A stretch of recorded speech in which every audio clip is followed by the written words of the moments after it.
Hola amigos, yo soy Carla Flores, tu promotora de salud y bienvenidos a un nuevo video. El día de hoy les hablaré acerca del pie diabético, los factores de riesgo, la clasificación, cómo se va a diagnosticar y el tratamiento, en conjunto con los cuidados específicos que tiene que tener el paciente diabético controlado y no controlado para el cuidado de sus pies. Recordemos que el pie diabético es una complicación crónica de la diabetes mellitus y producto de neuropatías sensitivomotoras, angiopatías y edema. La neuropatía diabética es una lesión en los nervios que produce un dolor agudo punzante y en los casos más extremos el paciente no siente nada en los lugares donde estos nervios han sido dañados. Esto sucede porque al aumentar los niveles de glucosa se van destruyendo los vasos sanguíneos que nutren a los nervios. Se destruyen debido a la falta de oxígeno y de nutrientes. En otro caso, la angiopatía es la enfermedad llamada de los vasos pequeños, donde hay isquemia a pesar de un flujo arterial adecuado. ¿Qué quiere decir isquemia? Que no hay un flujo sanguíneo. Todas las formas de diabetes están asociadas a largo plazo a múltiples factores degenerativos que afectan a todo el cuerpo. Entonces, el pie diabético es un conjunto de síndromes donde va a existir una neuropatía isquémica acompañada de una infección que va a provocar alteraciones tisulares o úlceras que van a conducir a una importante morbilidad que puede concluir en amputaciones. Hablemos de números. El pie diabético se sitúa entre el 30% de todos los pacientes diabéticos. El 80% de las amputaciones mayores de miembros inferiores se realizan en pie diabético y afecta a personas, en su mayoría, entre los 45 y 65 años de edad. Es común que este tipo de lesión se pueda presentar entre el tobillo y los dedos del pie y va a ser causada principalmente por una elevación de la glucosa que va a permanecer constante, es decir, que se da más en pacientes con diabetes mellitus no controlada. Siguientes factores de riesgo, además de tener diabetes mellitus no controlada, son la neuropatía periférica, las deformidades en el pie, por ejemplo, el pie de Charcot, la presión plantar elevada, amputaciones previas, tabaquismo y alcoholismo, movilidad articular disminuida, nivel socioeconómico bajo, la mala higiene de los pies, es decir, con que los pies tengan un exceso de humedad, el no humectarlos, la mala técnica de corte de uñas y la presencia de hongos. También las lesiones como por ejemplo golpes, uñas enterradas, cortadas, callos, la mala circulación, el calzado inadecuado y las úlceras previas. La clasificación se va a hacer conforme a la escala de Meggitt-Wagner. En esta se va a tener grado 0, 1, 2, 3, 4 y 5. En el caso del grado 0, como podemos ver en la imagen, no va a haber ninguna lesión, sin embargo el pie está en riesgo. En el caso del grado número 1 tenemos úlceras superficiales, en el 2 úlceras profundas, en el 3 úlcera profunda más un absceso, en el 4 una gangrena limitada, es decir, solamente en el área de la úlcera o en el área de la herida, y en el grado 5 una gangrena extensa. Las características de cada uno están representadas en el cuadro y esta se usa normalmente para poder saber qué tratamiento se le va a dar dependiendo del grado de ulceración que se tiene en el pie. También tenemos la clasificación por zona, es decir, en qué zona del pie se va a empezar la úlcera o la herida. Por ejemplo, la zona 1, que es la metatarsal, que en el pie se va a ver como en la zona dorsal. Tenemos la zona 2 metatarsal plantar, es decir, en la planta del pie, y la zona 3, que es la tarsal, ya puede ser lateral o medial y se inicia en el talón. El diagnóstico de pie diabético inicial va a ser encabezado generalmente por una enfermera y por un médico.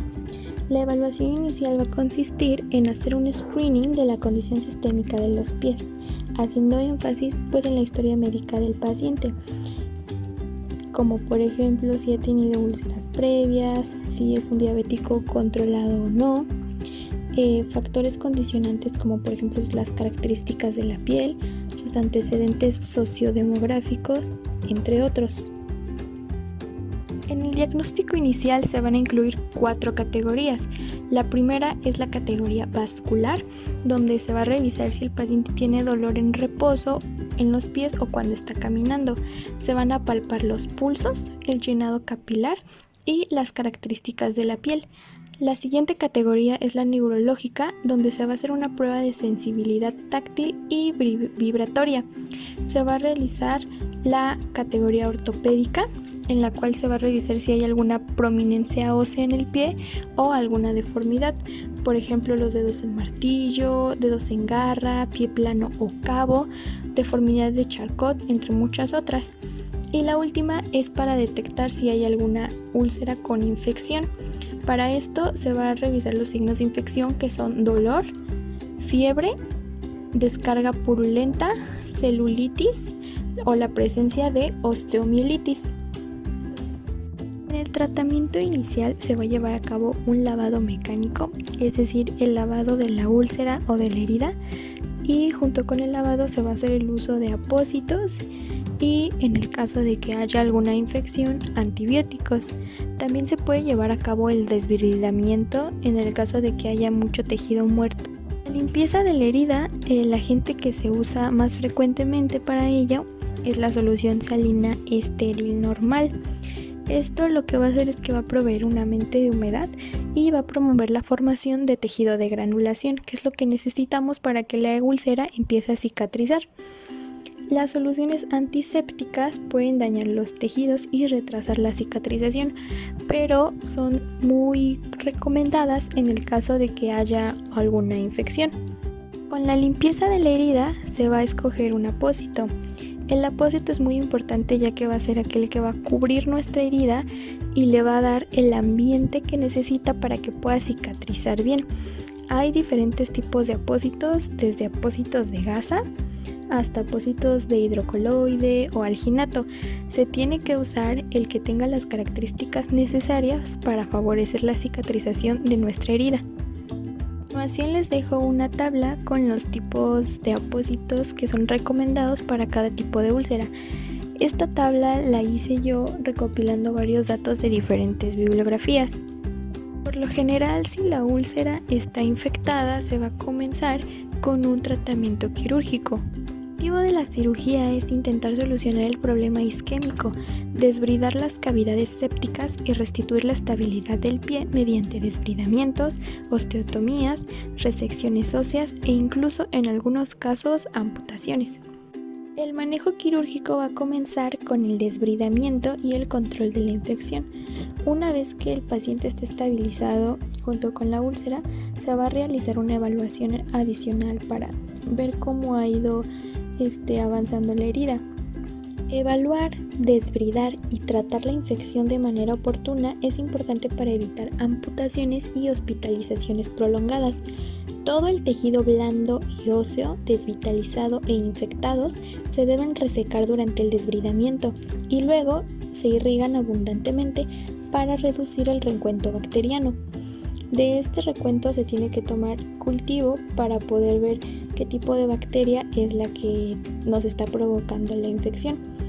Estos desbridamientos deben ser seriados como parte de la preparación de la úlcera para la reconstrucción, es decir, todo el tejido muerto o infectado se va a quitar para que el tejido bueno y el que queremos que se quede se pueda revitalizar y siga creciendo.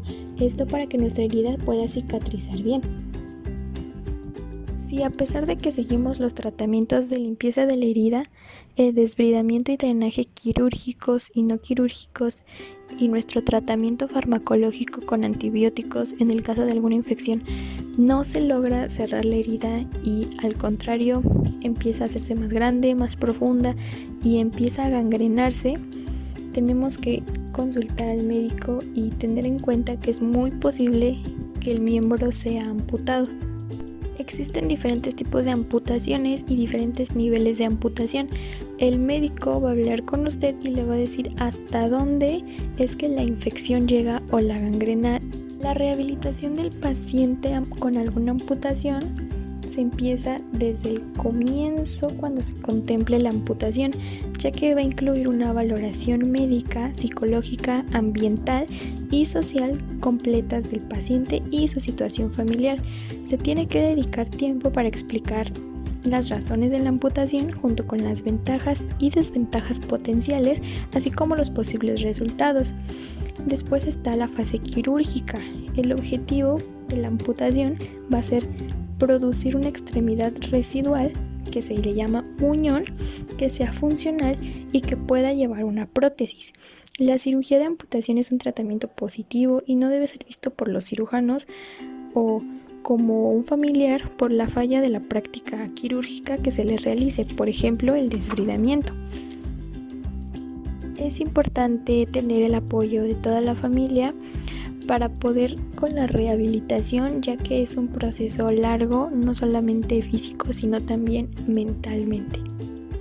Ahora, si tú eres diabético y no estás controlado, es importante que inicies tu tratamiento rápidamente, ya que el pie diabético solo es una de las tantas complicaciones que la diabetes trae consigo.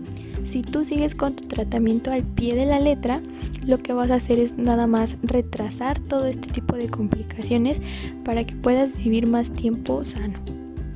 ¿Cómo podemos prevenir el pie diabético? Bueno, primeramente es importante que tengas los niveles de glucosa normales para un paciente con diabetes. ¿Qué quiere decir?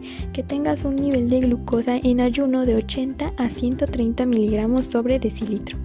Una glucosa postprandial o después de comer menor de 180 miligramos sobre decilitro.